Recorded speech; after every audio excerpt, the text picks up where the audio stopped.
Hello and welcome to Empire Rugby League. This is the Western Front, the only WA Rugby League podcast.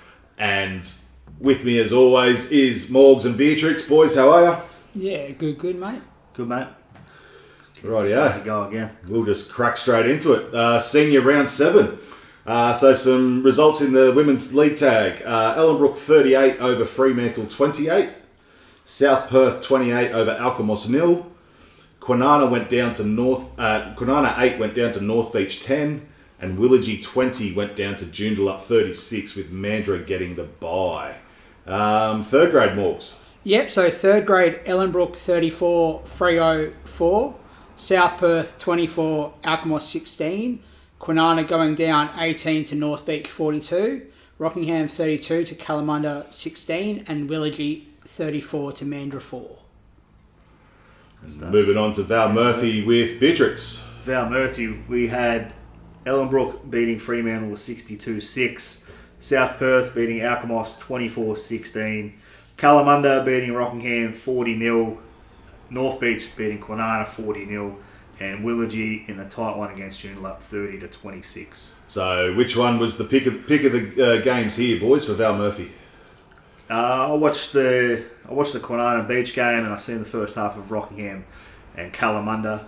With the Rockingham Kalamunda game, I just wanted to give a shout out to the number 12 for Rockingham, Wade Crurup, I think is how his last name is pronounced. They were getting run all over in the first half, but this kid just did not stop trying. He was involved in everything. He was chasing everything down, just tackling his backside off. So I'm interested to see when the teams are named for first grade this week if he gets a call up, because going off the back of what I've seen on Saturday, he deserves it. Would he one of those juniors coming through? Is he from the club? Or? Yeah, he was a junior.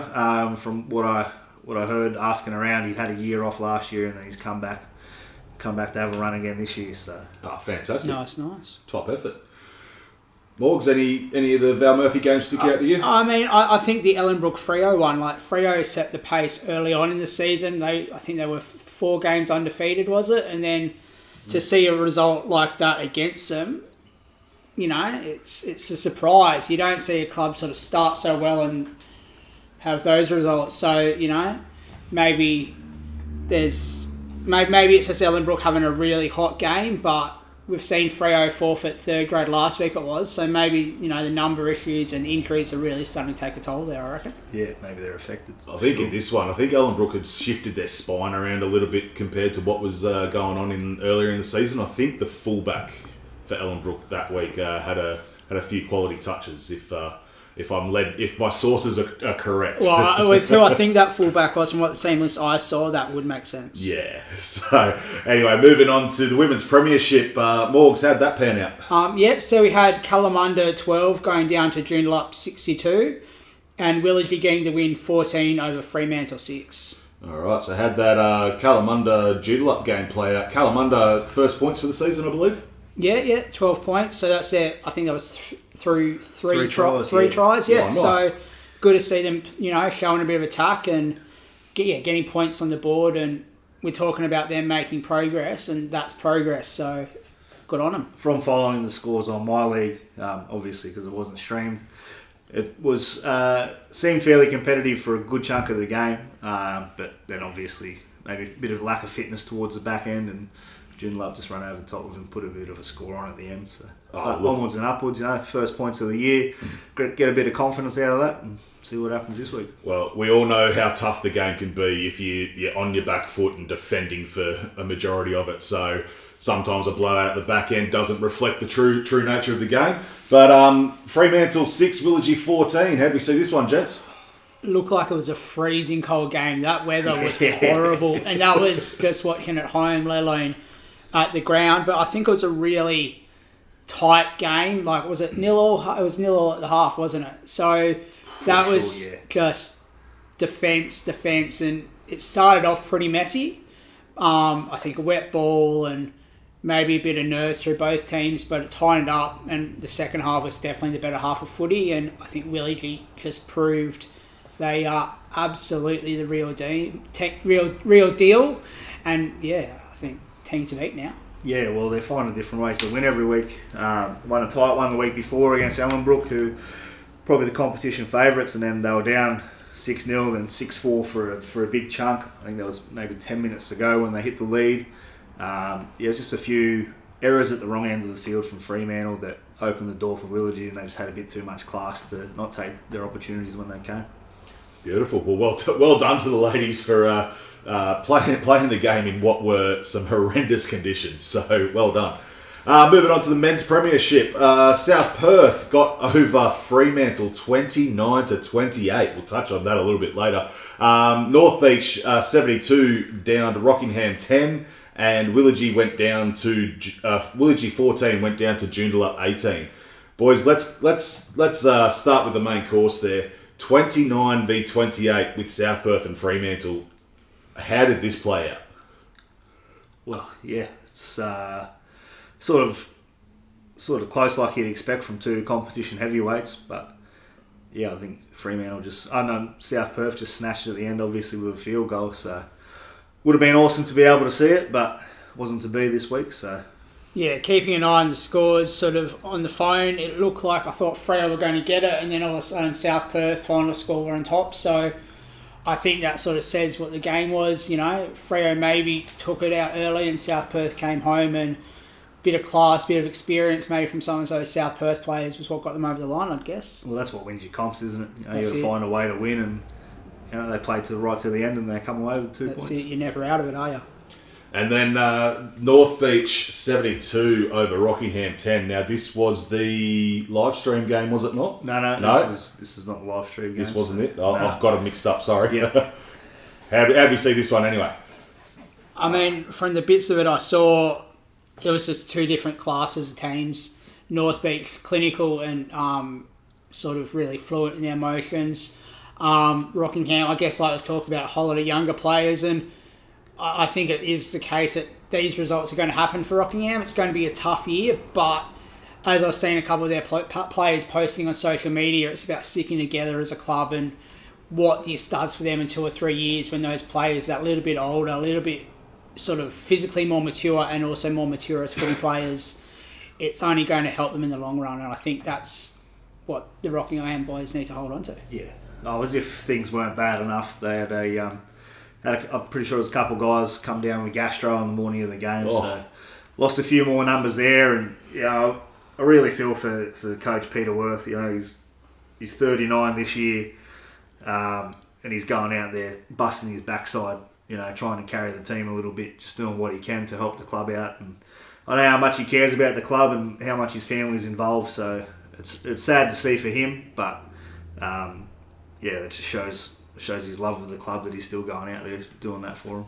Well, one thing we do know, gents, being around footy clubs a long time, is usually the tough years bear fruit the next year. So yeah. He's hoping that Rocco can stay strong and enjoy the back end of this season and kick on well into next year. But the other close game was Joondalup 18, Willagee 14. Now, this was the live stream game. So take it away, boys. I mean, who would have tipped this result, Is that a sneaky jab saying that you did? I might have. No, I think Joondalup obviously getting their first win the week before. They've got some class players there, Marshall, Coleman, and a couple of the other boys there. I think it was a danger game for Willagee, and that's why I tipped it. I just felt Willagee have been on the up. They've been really running high, playing some of those top teams, Beach, Freo, South Perth.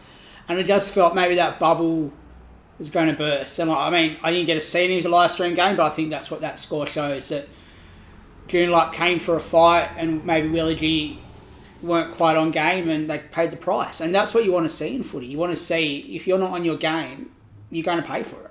Yeah, that's right. So just looking at the team sheet, looked like Willagee rested a few players. A couple of the guys that had made the state team didn't play, so maybe a bit of complacency come in. There's just, like you said, they played really well against all the good teams, and on paper and looking at the earlier results through the year, you'd forgive them for that. But it just shows that anyone can beat anyone in this competition.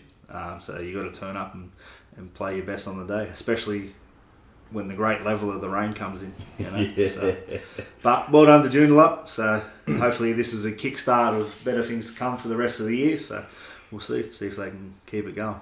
Fantastic. Well, that's all the results from round 7 in the seniors. Beer Triks, what's grinding your gears this week?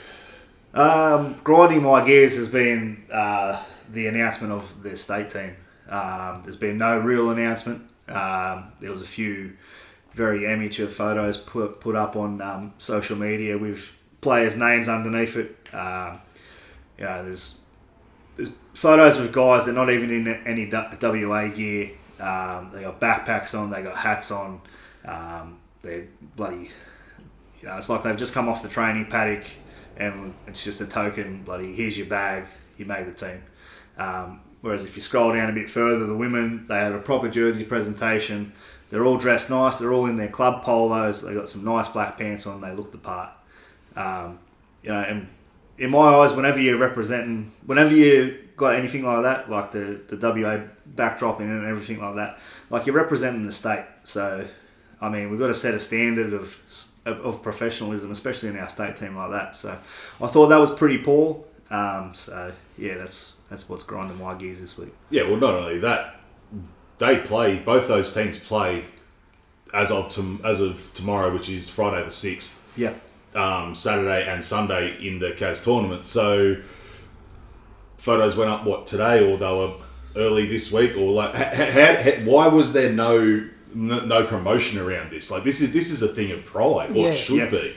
That, and as you touched on, Beer Triks, let's drop a team, let's drop a squad list, but let's also acknowledge the clubs that they've come from. Yeah.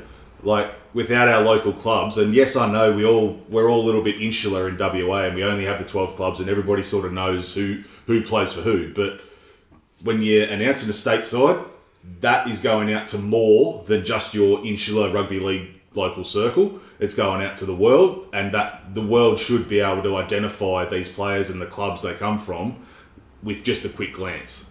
Well, there was an article in the Daily Telegraph on the website that was shared. So if you're getting an article in the Daily Telegraph, obviously it's got a big reach. So. Yeah. Yeah, and I think that's it. Like, we are very involved in the game. We knew CAS was coming up this weekend, but if you're the casual rugby league fan, we get 60,000 at Origin, say 40,000 are from WA, 20,000, 25 of those thousand are the casual fan, the blokes you see just wearing NRL shirts down at the shops or whatever. Yeah. How do they know that what's happening on the game here? If it's not promoted, if the state team's not promoted, this is the pinnacle of rugby league in WA. And Beer Triks, you can obviously talk about, and you have spoken about what it's like, the passion of wearing that state jersey. What's the go? But I guess for me as well, we talk about CAS. Obviously, for those that don't know, we have touched on it before, South Australia, WA, Northern Territory, Victoria. This is the 11th season I've been over here in WA. CAS has never been played in WA in that time. Now, I'm no mathematician, but 4 teams, 4 states, how does one state not host it in 11 years? Like, we're talking about growing the game.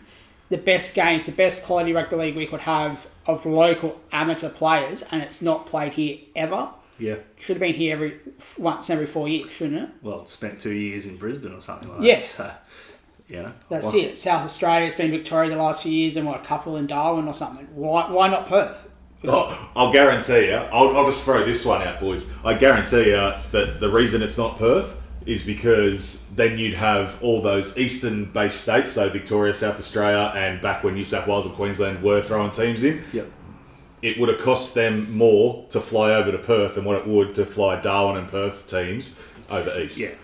And I guarantee you that's what it comes down to, and it's wrong. Yeah. Because surely equality and sharing around and getting as many new eyeballs on the game as possible would be the ultimate goal.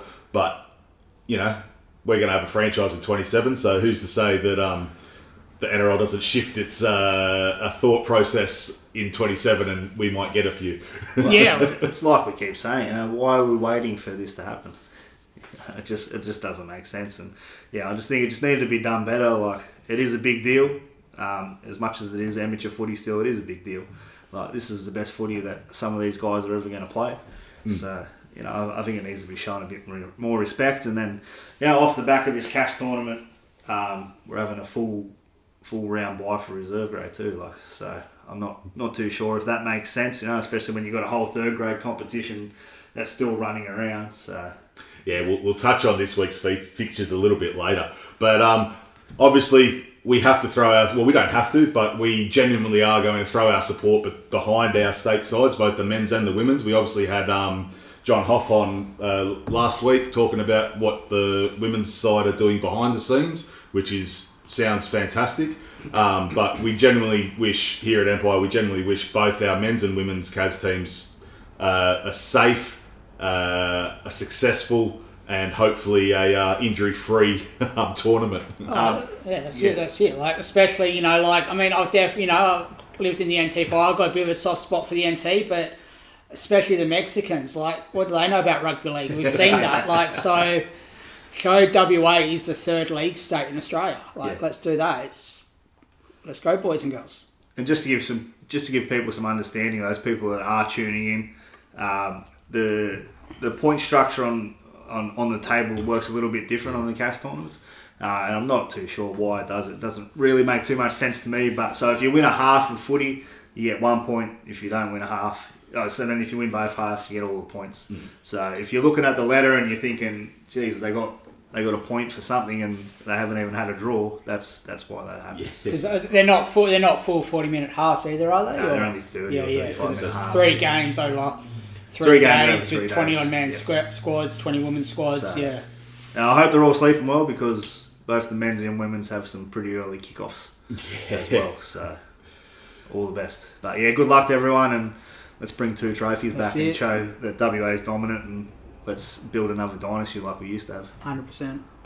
Anyway, moving on to the junior results for last week. Under 13s boys, Kalamunda went down to Ellenbrook 38. Kwinana 10 went down to Rockingham 34. And we couldn't find scores for the Fremantle v Willagee, and Joondalup had the bye. But the under 14s boys, Beer Triks. 14s boys, Kalamunda 44 over South Perth 16. Alkimos 40 over Joondalup 10. Ellenbrook 52 over North Beach 4. Kwinana and Rockingham played out a 28-all draw, and Fremantle had a win 46-6 over Willagee. Fantastic. And Morgz, the under 14s girls. Yep, so the 2 games, we had Joondalup 28 over Ellenbrook in a 26. And again, Freo Willagee, no score on the My League app, with the Kwinana girls having the bye. Fantastic. And 15s boys, Beer Triks. Boys, Kalamunda 66 over Ellenbrook 6. Alkimos 26 over Joondalup 6. Willagee 34 over Fremantle 14, and Rockingham had the bye in the 15s boys this week. And to round it out, the 17s boys, Alkimos 30 over Joondalup 0, Rockingham 72 over Kwinana 0, and Fremantle 28 over Ellenbrook 22. There's some big scores in the 17s boys there, gents. Yeah, it looks like there's some really top teams and a few other clubs that have put the teams together, but are on the up and up and developing the players, but it's going to take some time. But keep at it, boys. It's rugby league, great game. Well, that's just it. So with those big scores there, coming from Clubland, how do you, especially with 17s boys, now we touched on this last week with John and Danielle and yourself, Beer Triks and Sweeney, keeping the interest of this age group, this demographic in particular. Now, when you're getting flogged 30, 70, 50, 40 nil every second week or third week, how hard is it to keep those players engaged in the club and wanting to play? I'm sure it's hard, it's hard at any level of footy, let alone that age group of footy where numbers are dropping off and there is, school takes priority or social life takes priority. But I think from my perspective, having that connection through to your senior grades and showing those boys, okay, whether it's once you turn 17, maybe, you keep working this season, there might be a spot in here for a bench, of thirds, or next year when you're 17, there's that pathway, there's somewhere for you to go, there's someone for you to aspire to. You're part of a bigger picture is what I would be wanting to see for all clubs. I think it's just you got to control what you can control. So it's making it fun still through the week, like creating a good team bond, a closeness through the team. So footy's still enjoyable in a sense, even though you're not getting the results on the weekend.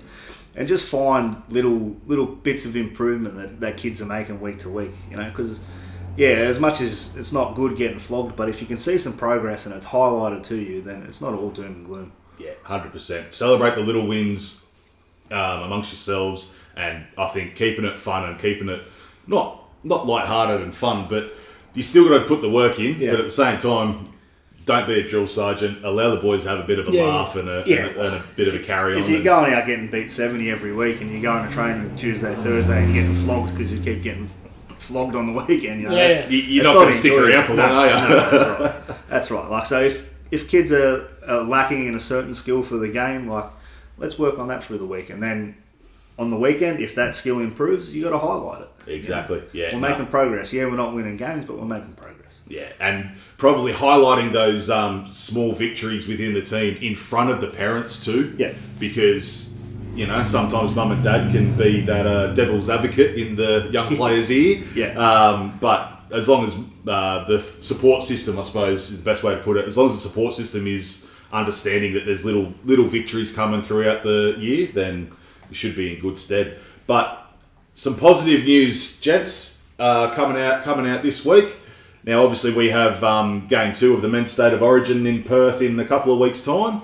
And it was released earlier this week that our under-15s boys stateside will be playing in a curtain raiser game. Yeah, so it's basically the state team mixed in with some of the other under-15 boys that played at the Rise Carnival. So sort of the fringe players, shadow players, and sort of ones that are probably unlikely to miss out. So two teams, curtain raiser, playing at Optus Stadium, mate. I'd love to play at Optus Stadium as a 35-year-old. As a 14, 15-year-old, what's that going to be like? Like, that's going to be an awesome experience, and get there early, get there, watch your local talent. The way Queensland's playing, it's probably going to be the better game. Yeah, well, you just touched on there. Get there and watch it. From what I've heard, it's going to be a 4:00 kickoff, so. I mean, you can still get to the Campfield and have a few full strengths before you get over there and waste your money on them half strengths of the game. But, I mean, yeah, what an experience, even if it wasn't out up the stadium, just to play a game of footy on the same field where there's going to be a State of Origin game. Oh, yeah. What an awesome experience. You're going to go there, there's going to be the State of Origin signage everywhere. You get to pretend that you're a first grader for however many hours you're there. I was fortunate enough, we played the curtain raiser before Australia played New Zealand over here at HBF. And that what an experience, man. Just to be a part of that. It's something that you'll never forget. And yeah, stuff like that, that's going to keep kids in the game. It's not even walking on the field. It's being in the same sheds and dressing rooms as these NRL superstars. It's, just walking, having access under Optus Stadium to walk through the behind the scenes areas. Like, not everyone gets to see that. Well, I imagine they're all going to have their little player passes that you see in the NRL and all that. Yeah, keep that for the rest of your lives. Like, what a great experience. Yeah, there's some really special experiences coming ahead for those 15s boys, and hopefully they cherish and understand what a privileged position they are in, and go out there and give it their best. But, gents, we'll have to move on and preview a bit of junior round 6 and senior round 8. We'll start with the juniors. So under 13s boys on Sunday the 8th of June. You have Kalamunda v Willagee at Hartfield Park, Kwinana v Joondalup at Thomas Oval, and Rockingham v Ellenbrook at Lark Hill, and Fremantle have the bye. And then moving on, under 14s boys, we've got South Perth versus Joondalup at George Burnett Park. We have Kalamunda versus Serpentine at Hartfield Park, Rockingham versus Ellenbrook at Lark Hill Sportsplex, Kwinana versus Alkimos at Thomas Oval, and Fremantle versus North Beach at Treeby Community and Sports Centre. Then we've got the under 14s girls. We've got Joondalup taking on Willagee at Hartfield Park, and Kwinana taking on Ellenbrook at Thomas Oval, with the Fremantle Roosters having the bye. And then under 15 boys, Kalamunda versus Willagee at Hartfield Park, Rockingham versus Ellenbrook at Lark Hill, Fremantle versus Joondalup at Treeby Community and Sports Centre, and the Alkimos team have the bye. And then to finish off the competitive junior round is the under-17s boys. We have Rockingham v Ellenbrook at Franklin Offshore Stadium. I did them dirty. We talked about this last week, and I forgot completely about it. Apologies there, Rockingham. But then we have Kwinana v Alkimos at Thomas Oval and Fremantle v Joondalup at Treeby Community Sports Centre. Any final notes on the juniors there, boys? I just think get down, support your local club. I think it's mainly south of the river this week, but if you're up north, travel down, buy a burger, get an egg and bacon roll, get chips, whatever it is from the canteen. Weather's meant to be nice, so let's embrace a bit of sunshine, a bit of footy on a Sunday arvo. What could be better? Yeah, just get down there and support local footy, support the juniors. I mean, down at Thomas Oval last Sunday, there was a fairly big crowd down there, so hopefully we can start to see that growing at across all the junior venues. Yeah, absolutely. Well, I know, Thomas, there's a fair bit of, what would you call it, hillage to park up and sit on. I know there's plenty of space at, obviously, Franklin Offshore, so Lark Hill. There's that grandstand and there's plenty of space there. Treeby, you're probably pushing your friendship to sit on a hill or to find a hill to sit on. Yeah, it's pretty fun. That new clubhouse is fantastic, and the Roosters do a great job of making sure everyone's feeling welcome. Some great venues to get down and watch some local junior footy. And we spoke about it before, so if you go there and you taste any burgers, give us a review and let us know where we should be heading to get some good food. I was going to say, we love our tucker here at Empire. I don't think there's many small boys on our panel. But anyway, we'll move forward into the seniors. So the Women's League tag is played on Saturday the 7th of June. We have Joondalup v Alkimos up at Admiral Park. We have Kwinana v South Perth up at Admiral Park as well. North Beach v Willagee at Blue Force Park. And Fremantle v Mandurah at Treeby Community Sports Ground. And Ellenbrook have the bye. And then we've got third grade. We've got Kwinana versus South Perth at Admiral Park. Rockingham versus Alkimos at Admiral Park. North Beach versus Kalamunda at Blue Force Park. Fremantle versus Mandurah at Treeby Sports Complex. And we have a double bye for some reason in third grade with Ellenbrook and Willagee having the week off. That is bizarre. You have an even amount of teams in the competition and you somehow manufacture a bye. I mean, it doesn't make much sense. As a player, 35-year-old, I'll take it. But yeah, why are we having buys? Like, let's play footy, boys. Surely. I could understand if it was next week, like the week before Origin, the thirds, they don't want to get injured and be hobbling around the Origin on the Wednesday. So I could understand that, but we're still a week and a half out. So, yeah, not too sure on that one. And speaking of buys, Morgs, how's Val Murphy looking this week? I mean, no one's going to lose in Val Murphy this week, so I guess that's a positive. No, we joke, but there's a full round bye in Val Murphy, and I guess the reason for that is what we've touched on before. Obviously, with the CAS tournament, there's a whole lot of players out. The first grade club's obviously having to bring players up, but there's also 4 clubs in Val Murphy that aren't going to be worried about that because they don't have first grade, so could they have had a run? It's an idea, it's a thought, but... So more of a split round than have a split round and at least get some footy in, get a few more games on the Sunday, acknowledging that it would be hard for some of those first grade teams to field 3 teams if they've lost 10 guys to state teams. Like, that really would be testing your depth. Well, what do we got? We got 5 teams in Val Murphy that don't have a first grade? 4. 4? Like, so there's 4 teams where essentially the top level at their club is Val Murphy. I mean, how many of them are dropping down to tank their third grade side so they get a big win? Yeah. I'll tell you if I'm playing or not. It just opens up that sort of opportunity, and I don't know. It's probably going to happen towards finals if teams aren't going to make it anyway. But I think it's just a bit unnecessary. Yeah, there might be a tweak that could be there, but I can't see an obvious one. I think having the full round bye just sort of is the simple, quick fix solution. Yeah.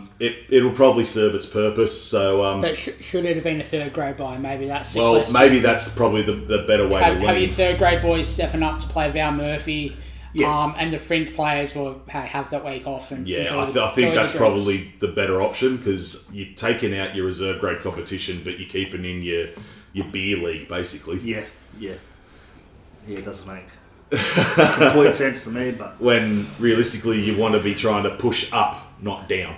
Yeah, well, like we keep saying, we want teams to get better, so we've got a stronger first grade, and I don't think this is going to achieve that. Yeah. Anyway, moving on to the women's premiership, which will be Friday night. Morgs, you've got these fixtures? Yep, so initially both these games were meant to be at Weber Reserve, but the Joondalup Ellenbrook game has been moved to, was it Admiral? Admiral. So up in Joondalup, and the Willagee Kalamunda game stays at Weber Reserve.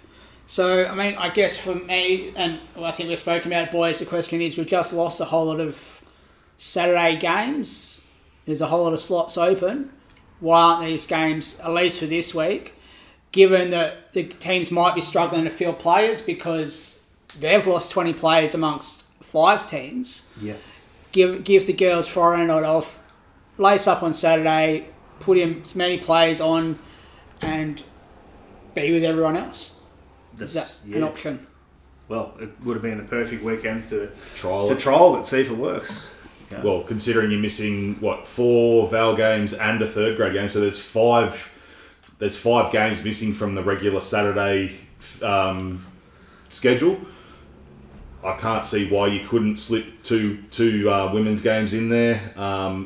Willagee may be the reason why. I mean, technically these are their home games, so maybe they lose a little bit of canteen and gate and that sort of stuff. But I'm sure their volunteers wouldn't mind an extra night off. Yeah. But you just work the draw out in advance that it's the home games are at one of the first grade clubs that have got it, and you think that ahead and you plan ahead. There's games already at Admiral, so that Friday night game could have just slotted in nicely to one of them. And Willagee, like you said, they might have lost a bit of money through the canteen or the bar or whatever, but you could have quite easily slotted that in at Fremantle. Yeah, well, I mean, technically they're going to lose a little bit anyway because they're only hosting one game, and through the knowledge that came through last week from Danielle, Willagee can only host the one game on a Friday night anyway due to the council regulations that they can't have their lights beyond 9 p.m. Yep. So there's another spanner in the works for Friday night games. Anyway, which one's a live stream game here, gents? Joondalup Ellenbrook. Yeah. Joondalup v Ellenbrook is a live stream game from Admiral Park. Okay, fantastic. Which should be a pretty good game. Ellenbrook will have quite a few out with state duties, as will Joondalup. They'll have a few out too, but yeah, should level it up a little bit. And it should be a pretty good game of footy. Good chance to see if there's any young ladies coming through the ranks of those two clubs, or all 4 clubs, to be honest. Yeah. Considering Willagee would have a fair amount out as well. Into that stateside, so yeah, interesting footy coming up for the women's on Friday night. Moving on to the men's premiership, which will be Saturday that's last week's. It will be this Saturday. Joondalup v South Perth at Admiral Park, North Beach v Willagee at Blue Force Park, and Fremantle v Rockingham at Treeby. How do we see these ones playing out, gents?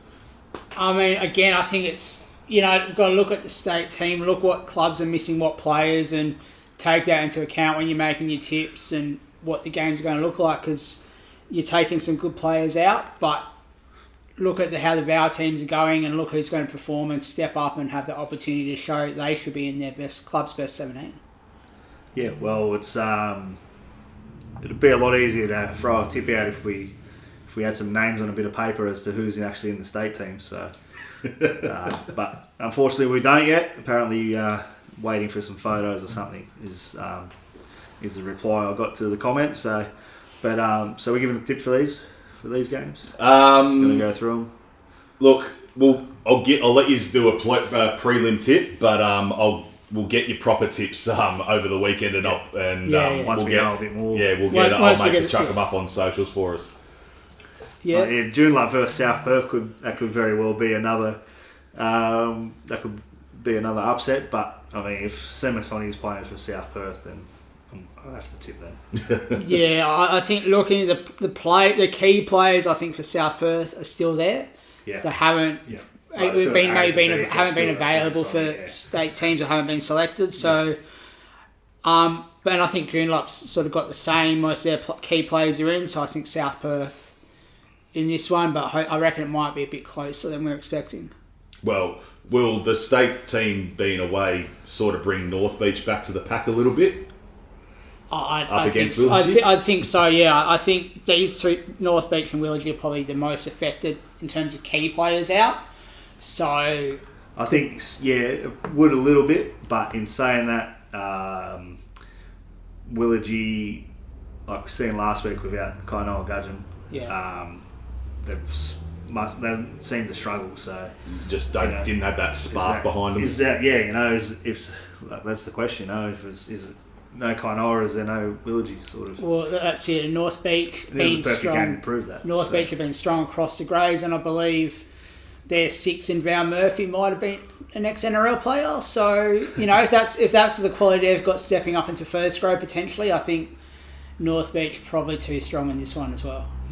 Yeah, I think so. And then Freo Rockingham. Well, does the missing troops from Fremantle give these Rockingham young guns a bit of a shot? Oh, absolutely it does, yeah. And Rockingham should be a bit buoyed by the fact that the Fremantle are missing a few. But in saying that, Rockingham are missing their gun for the year in Chris Siddons. He's been the heart and soul of the pack from all reports.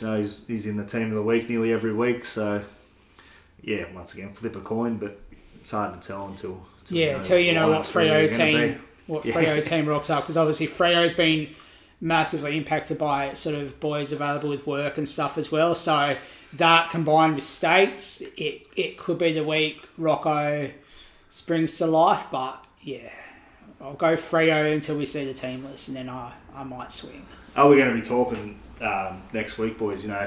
Every time Origin comes around, you're always talking in the NRL that they should shut down the comp because the quality of footy goes down. Is that what we're going to be talking about next week? I really hope not, especially with a full round with our Murphy bye. There's no excuse for the competition to drop in quality the way it's scheduled at the moment. I wouldn't have thought so, but we'll see what happens. But as always, as we said, this origin period or representative period in any competition, it allows the unknowns to possibly shoot through the concrete and put their name up in lights for a week and see what happens then. Yeah. No, go Beer Triks. I just had another thing I missed on my notes, but it was about the live stream games too. About the scheduling of the live stream games. Yep. Last week, the Giants, they come away with an upset victory, but going into the game, the Giants had a minus 212 points differential. They'd had 256 points scored against them this year, and until the weekend, they'd only managed to score 44 points for the season. And then you roll into this week, similar story, but not as bad from the Sharks. They're a minus 156, and they've that's got a lot to do with the fact that they've scored 122 points, but they've had 278 points scored against them. Yeah. So, I mean, it might level things up with certain players out or whatever, but like on paper, is this really what we want to be broadcasting to nationally? It almost seems like it's a bit of everybody has to have their moment in the spotlight instead of possibly pinpointing the best game of the week and showcasing that. Well, that's it. I think this is Freo's first home game live stream. So, because I think we were expecting that a couple of weeks ago, it didn't come. So obviously they're back at home now, and maybe it's their turn. But hey. But not only that, like you got to think the clubs like Rockingham and Joondalup that aren't travelling so well. Do they really want to be put on camera and showcase the fact that they're not doing so well? Yes, as we said, Joondalup come away with an upset win, but if their form had continued and they ended up getting pumped again on a live stream and everybody's seeing that across the country, all anyone's going to think is, oh, geez, that club's absolutely rubbish. I never want to play there, or anything that comes out of there is rubbish. When we know, being here, that's not the case. Yeah. There are some absolute freaks in all our clubs, but I'm worried. I am worried for Rockingham this week that if Fremantle turn up and click into gear, being at home, having a Val bot, like this could get ugly. And honestly, not just from the game as a whole, but from a club perspective, it's not what you want out there advertising your club. It's not great, yeah. And especially like these live stream games, once they're all over, they're on YouTube forever. Yeah. You know, so if you're going out there trying to recruit a player from over east or England or whatever, and they type in, say, Rockingham Sharks, and they look at your games from last year, and they look at, you know, they got beat by 70 odd the other week against South Perth, they're going, ooh. What's going on here? Yeah. You know, like, I mean, it's a hard sell. But and look, no one's ever going to pick match of the round correctly all season.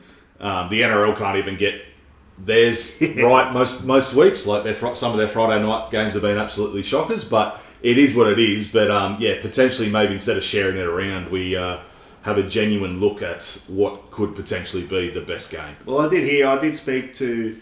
I was having a conversation with Sully, and he was saying that in the Canberra competition, it's evenly shared around because a part of the club's fees that they pay to the league actually goes towards the broadcast on the live streams that they have over there.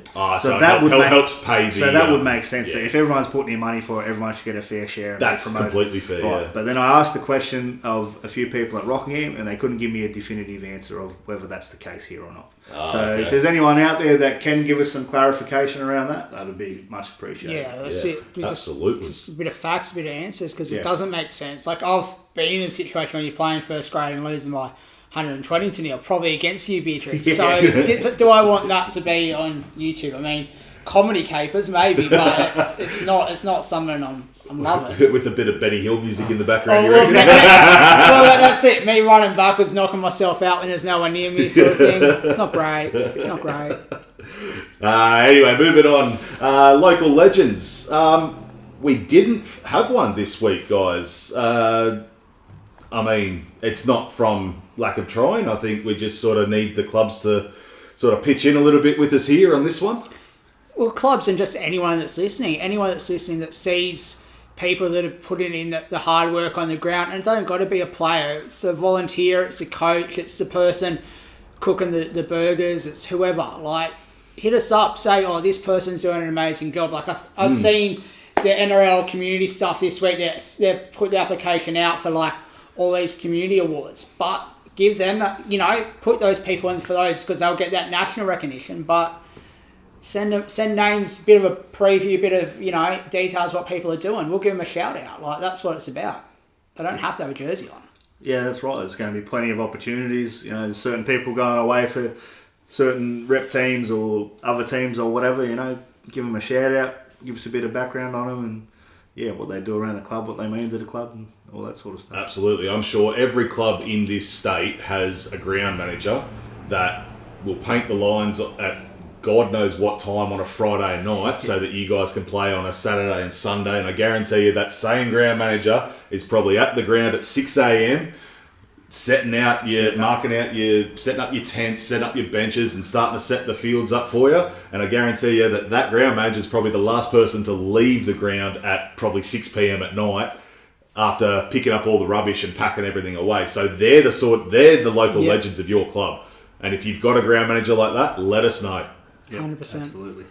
But anyway, guys, until the next time, remember to train hard, be kind, and love rugby league.